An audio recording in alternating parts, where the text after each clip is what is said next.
day 6 of ranking randomly generated commanders and how I'd build them until we see my first ever commander, Asperia the Inscrutable.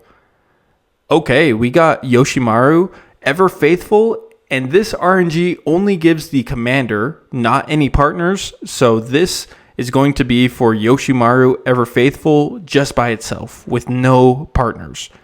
I think this commander is actually pretty unique because there's only 34 commanders at the moment that cost just 1 mana.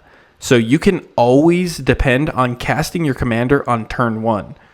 Maybe it's just my love for unpopular cards or mechanics, but I think that a dependable 1-drop in the command zone is a good option for start your engines.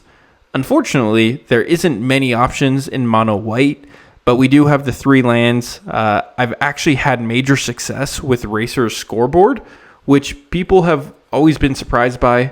Perilous Snare is removal and can also help to get your commander bigger. Light Will Enhancements is pretty much impossible to get rid of once you are at max speed. And Pride of the Road could give Yoshimaru double strike, as Yoshimaru is likely going to be getting pretty big. Other than that, I think I'd like to go for the approach of playing white legendary creatures, all that cost 3 mana or less. And the reason why I'm focusing specifically on the 3 mana or less is because this would be pretty aggro, you'd be low to the ground, you'd be able to build a wide board of very strong and relevant creatures pretty quickly, but also white specializes in recurring creatures that cost 3 or less CMC from the graveyard and at scale.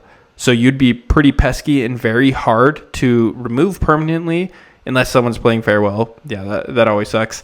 But white also has some great draw abilities for creatures with power, less than 2 or 3 when they're entering. And we'd have abilities that make our board stronger and have some overrun and anthem effects in there as well.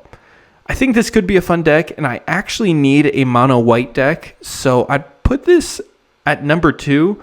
I'm still more interested in Arami, but I'd be ready to build a mono white above my 5th or 6th Izzet deck. So I'm going to put this above Tella.